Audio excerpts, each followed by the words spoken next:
남성 갱년기는 노화로 인해서 테스토스테론 수치가 감소하면서 나타나는 증상들을 의미하고요. 보통 40대 후반, 50대 이후에 증상이 두드러지는데 개인에 따라서 30대 후반부터 올 수도 있습니다. 단백질 섭취를 많이 하시고 마그네슘 보충 역시 도움되시거든요. 테스토스테론 합성에 도움되십니다. 비타민 D 보충 역시 도움되시는데 햇빛을 많이 쬐시고 또 필요하시면 비타민 D 보충제도 좀 드시면 좋습니다.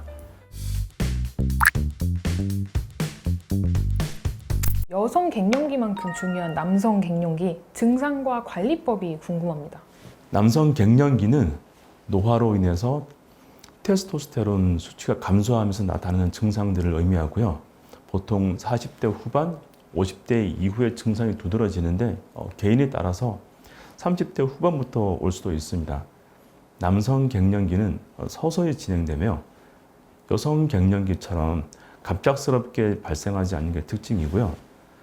남성 갱년기의 주요 증상은 테스토스테론 감소로 인해서 여러 증상이 나타나는데 신체적 증상으로 만성적인 피로감, 무기력하고 근력 감소, 복부 비만이 올 수가 있고요. 또 골밀도가 감소돼서 골다공증이 위험 가능성이 커지겠죠. 수면 장애, 불면증, 그리고 수면의 낮은 질, 정신적인 증상으로는 우울감도 올 수 있고요. 불안, 또 예민해지고요. 또 집중력이 저하되고 기억력 감퇴, 의욕이 감소돼서 여러 동기부여가 어려워지시는 분들이 많으시거든요. 중요한 성기능 관련 증상도 성욕 감퇴, 그리고 발기부전, 사정장애, 여러 성적 만족감이 감소되는 걸 볼 수가 있습니다. 대사증후군과의 연관성도 있어서 당뇨 또는 고혈압, 고지혈증 발생 위험도 증가할 수 있고요. 심혈관 질환 역시 연관될 가능성이 크다고 보고되고 있습니다.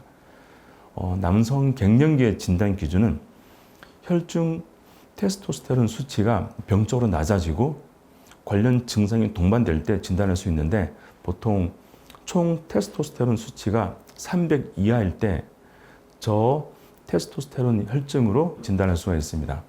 다만 수치는 개인차가 있기 때문에 테스토스테론 수치가 3에서 3.5 정도여도 증상이 없다면 반드시 치료가 필요한 건 아닙니다. 남성 갱년기의 관리법은 첫 번째로 생활 습관 개선이 도움되시는데 남성 갱년기의 증상을 완화하시려면 건강한 생활 습관 유지가 아주 중요하십니다. 규칙적인 운동, 근력 운동, 특히 중량 운동, 그리고 이런 운동들이 테스토스테론 분비를 촉진시켜 주게 되고요. 또 그 외 유산소 운동, 걷기, 달리기, 자전거 이런 것 역시 혈액순환을 개선하고 심혈관 건강을 유지하는 데 아주 도움되시고요. 특히 주 360분 정도 이상의 운동을 저희 권장해 드리고 있습니다. 영양 관리 역시 중요하고요. 단백질 섭취를 많이 하시고 마그네슘 보충 역시 도움되시거든요. 굴, 견과류, 시금치 같은 것들이 테스토스테론 합성에 도움되십니다.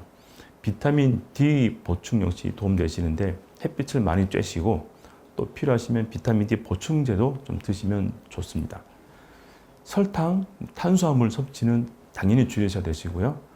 또 스트레스 관리를 하시기 위해서 명상 또는 어떤 취미 활동 이런 걸 통해서 스트레스를 낮추는 습관이 아주 도움되십니다. 충분히 수면 취하시는 게 도움되시는데 최소 9시간 이상 푹 주무시는 숙면이 아주 도움되시거든요. 그리고 필요하시면 남성 호르몬 보충요법이 도움되시는데 수치가 300 이하고 증상이 있으신 경우에 저희들이 호르몬 치료를 권해드리고 있고요. 보통 주사제로 1주에서 2주 정도 간격으로 근육에 놓는다든지 또는 피부에 붙이는 패치를 많이 권해드리고 있습니다. 적절한 성생활을 유지하는 건 역시 혈류 개선과 남성 호르몬 유지에 도움이 되십니다. 하지만 심리적인 부담이 크실 경우에 성기능 개선을 위한 상담도 필요하시면 저희들이 도와드리고 있고요.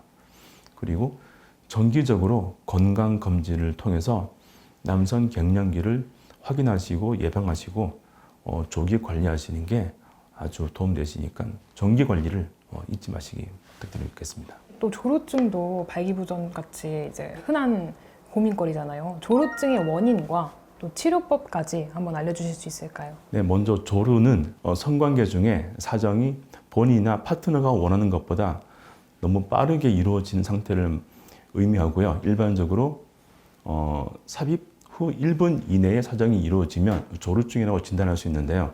그 원인은 크게 심리적 원인, 신체적 원인, 그리고 생활 습관 요인으로 나눌 수 있습니다. 심리적인 원인은 성관계에 대한 불안감, 또 스트레스, 긴장 같은 것들이 조루를 유발할 수가 있고요. 또 과거의 부정적인 경험, 어떤 트라우마 또는 실패했던 그런 것들이 영향을 또 줄 수가 있습니다.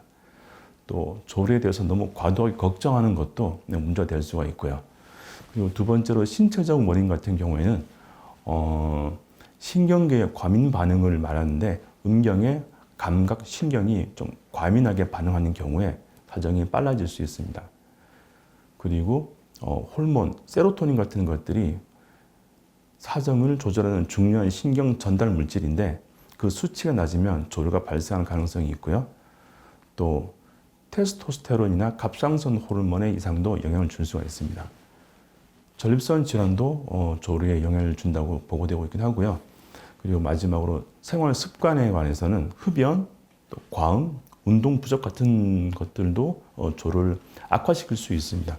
조루증 치료에 관해서는 원인에 따라서 여러 치료법이 가능한데 단순한 생활 습관 개선부터 약물 치료, 심리 치료, 그리고 특정 수술 치료까지 고려해 볼 수 있고요. 먼저 생활 습관 개선에 관해서는 규칙적으로 유산소 운동, 그리고 근력 운동 같은 것들이 호르몬 균형을 맞춰주고 신경계의 기능을 향상시켜서 조루 예방에 도움을 줄 수 있습니다. 금연, 절주 당연히 도움되시고요. 혈액순환을 개선하고 신경계를 안정시켜 드리거든요. 약물 치료 역시 가능한데 세로토닌 재흡수 억제제 SSRI라고 하는데 이 원래 우울증 치료제였거든요. 근데 사정을 지연시키는 효과가 있어서 대표적으로 조루 치료제로 많이 쓰고 있습니다. 그리고 국소 마취제 크림도 도움되는데 어떤 리도케인 크림 같은 것들 또는 리도케인 스프레이를 이용해서 감각을 마취시켜서 완화시킬 수 있습니다. 그리고 마지막으로 수술적인 치료가 있는데 음경의 신경을 일부 차단하는 방식이 많이 사용되고요. 감각을 둔화시켜서 사정을 지연시키는 효과가 있습니다. 하지만 수술 후에 감각이 둔해져서 그 성적 감각이 감소할 수 있고 효과가 개인차가 있을 수 있기 때문에 최후의 선택지로 고려해 볼 수 있습니다. 다음에 또 기회 되면 또 좋은 정보 알려드리겠습니다. 감사합니다. 네, 감사합니다.